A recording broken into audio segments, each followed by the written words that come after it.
அஸ்ஸலாமு அலைக்கும் ரஹ்மத்துல்லாஹி வபரகாத்துஹு. Hi friends, welcome to Rasi life style.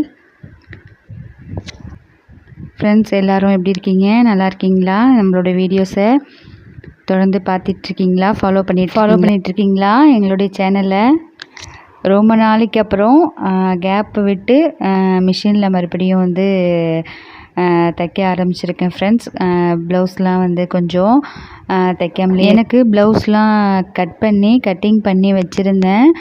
இடையில வந்து தைக்க முடியல அந்த வீடியோ போடுறதுனால. இப்போது அதை எடுத்து தைக்கலாமேன்ட்டு தைச்சிட்ருக்கேன் கொஞ்சம் ஃப்ரீ டைமில்.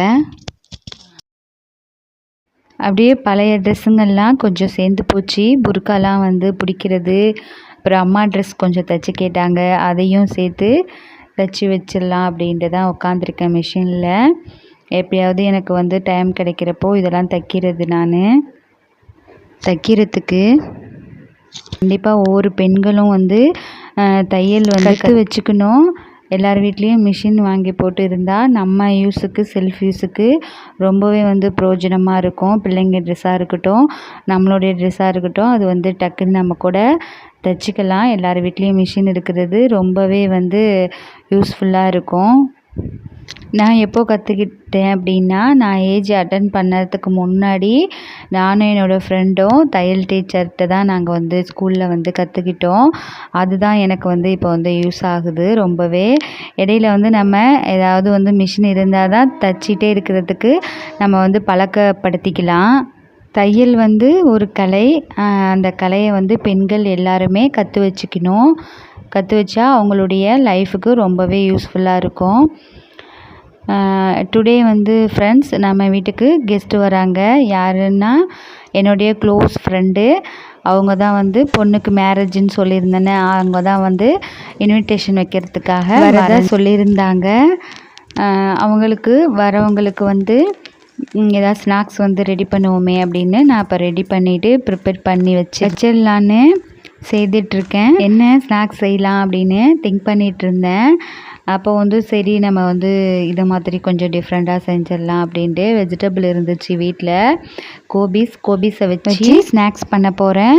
நம்ம ஃப்ரெண்டுக்கு கொஞ்சம் சளி ப்ராப்ளம், ஃபீவர் இருக்குது. அதனால் அவங்களுக்கு இது கொஞ்சம் சேர்த்து பண்ணால் நல்லா இருக்குமேன்ட்டு நம்ம மாடியில் ஓமவல்லி இருந்துச்சு, அதையும் வந்து போட்டு நம்ம ஸ்நாக்ஸ் ரெடி பண்ணலாம் அப்படின்ட்டு நான் ரெடி பண்ணேன்.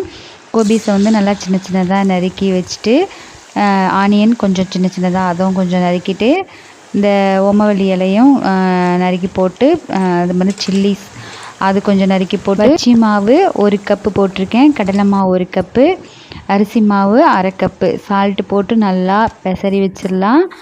அவங்க வர ஒரு 10 நிமிஷத்துக்கு முன்னாடி சுட்டு எடுத்துடலாம் அப்படின்னு நான் ரெடி பண்ணிட்டேன். இது மட்டும் வச்சா கொஞ்சம் நல்லா இருக்காதே அப்படின்னு சொல்லிட்டு காரத்தோட ஸ்வீட்டும் வைக்கலான்னு கொஞ்சமாக வந்து ரவா சுஜி ரெடி பண்ணிகிட்ருக்கேன்.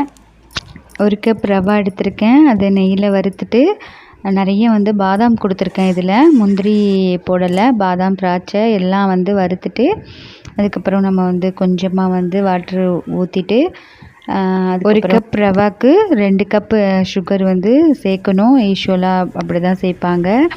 நம்ம வந்து கொஞ்சமாக நம்ம வந்து ரவா சூஜி பண்ணால் தான் டேஸ்ட்டாகவே இருக்கும். நான் 2 ஸ்டைலில் ரவா சூஜி பண்ணுவேன். ஒன்று வந்து தேங்காய் பால் எடுத்து பண்ணுவேன். இன்னொன்று வந்து நம்ம சாதாரண மில்க் வச்சு பண்ணலாம். இப்போ நான் சாதாரண மில்க் வச்சு தான் நம்ம கொஞ்சம் கொஞ்சமாக வந்து மில்க் வந்து ஊற்றி நம்ம வந்து கிளறி விட்டுக்கிட்டே இருக்கணும், கைவிடாமல். கட்டி விழுந்துடும். அது மாதிரி நம்ம கொஞ்சம் கொஞ்சமாக பால் வந்து ஆட் பண்ணி நம்ம வந்து கிளறி எடுத்து வச்சிட வேண்டியது தான். ரெடி ஆயிடுச்சு. அதை அப்படியே ஆற விட்டுடலாம். நெக்ஸ்ட்டு வந்து வர்றது வந்து ஃப்ரெண்டோட ஹஸ்பண்ட், அவங்களுடைய தம்பி ஒய்ஃப் எல்லோரும் வராங்க. அவங்களுக்காக ஜூஸ் கலக்கி வைக்க சொல்லியிருந்தாங்க. அதுவும் லெமன் ஜூஸ் அதுவும் ரெடி பண்ணி வச்சிட்டேன். அவங்க கரெக்டாக ஷார்ப்பாக சொன்ன டயத்துக்கு வந்துட்டாங்க. வந்து வாப்பாட்ட பார்த்துட்டு பத்திரிக்கையெல்லாம் வச்சுட்டு, வாப்பாட்ட அம்மாட்டெல்லாம் பத்திரிக்கை வச்சுட்டு சாப்பிட சொல்லிவிட்டு எல்லாம் பேசிகிட்டு அவங்களும் வந்து சாப்பிட்டாங்க.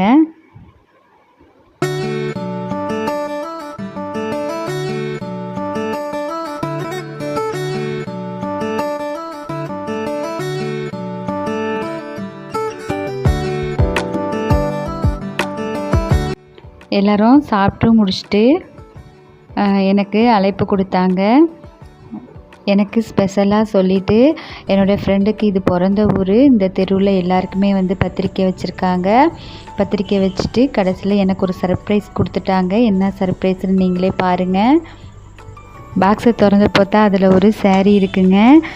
சாரீ வந்து கொடுத்தாங்க. இது வந்து மேரேஜ்க்கு உனக்கு, நீ வந்து மேரேஜ்க்கு வரப்போ இதான் கட்டிட்டு வரணும் அப்படின்னு சொல்லி கொடுத்துட்டு நல்லபடியாக வந்து அப்படின்னு சொல்லிட்டு கிளம்பிட்டாங்க. எனக்கு ரொம்ப நெகிழ்ச்சியாக இருந்துச்சு.